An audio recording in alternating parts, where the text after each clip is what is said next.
জয় গুরু দাদা ও মায়েরা, আজকে আপনাদের কাছে শ্রী ঠাকুরের একটি সুন্দর ভিডিও নিয়ে আসলাম। এই ভিডিওটিতে তথাকথিত শক্তিমান মানুষ সাধারণ মানুষকে ভয় দেখিয়ে দাবিয়ে রাখতে চায় কেন, তার উত্তরে শ্রী ঠাকুর সুন্দর একটি উপদেশ দিয়েছিলেন। শ্রী ঠাকুর প্রাতে মাতৃমন্দিরের পিছন দিকে বকুলতলায় একখানি বেঞ্চিতে বসে আছেন।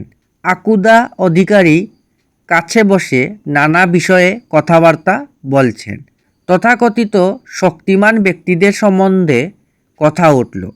শ্রী ঠাকুর বললেন, যারা ভয় দেখিয়ে মানুষকে দাবিয়ে রাখতে চায়, মানুষের ভালো না করে তাদের পীড়ন করতে চায়, তারা কখনো প্রকৃত শক্তিমান নয়। তাই অন্যকে দুর্বল করে রেখে তাদের উপর নিজেদের শক্তি জাহির করতে চায়। প্রকৃত শক্তিমান যারা, তারা অন্যকে শক্ত সমর্থ করে তুলবার জন্য নিজেদের শক্তি প্রয়োগ করে। সামনে কেউ বড় হয়ে যাচ্ছে দেখলে যারা ঈর্ষাকাতর হয়ে ওঠে, তারা ভিতরে ভিতরে ছোট ও ইতর।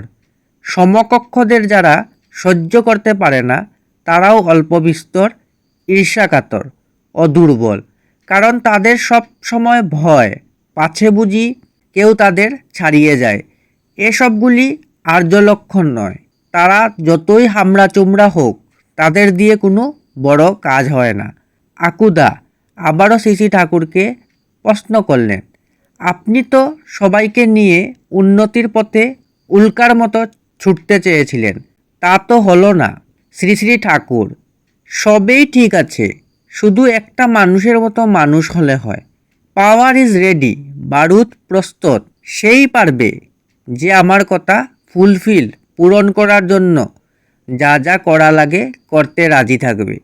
তা না করে আমার কথা ইগনোর উপেক্ষা করে যদি নিজের খেয়াল চালায়, সে নিজেও পড়বে আর 10 জনকেও ফেলবে। পুরোপুরি পূরণ করা লাগবে। সেখানে কোনো কম্প্রোমাইজ আপুস নয়, কোনো বাক নয়। বৃত্তিবাগী দম্ভওয়ালা মানুষ পারবে না।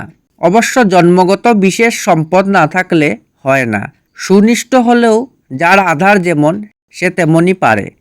তোরও কি ক্ষমতা কম ছিল, কিন্তু করলি না তো, চললি না তো। তেমনি করে যদি চলতিস, জলুস কি মানুষ দেখত, উকালতি কি তাও দেখত, নেতা কি তাও মানুষ দেখে নিত। এইটি শ্রী ঠাকুরের আলোচনা প্রসঙ্গে 7ম খণ্ড 2 তারিখ 3 মাস 1946 সন থেকে নেওয়া হয়েছে।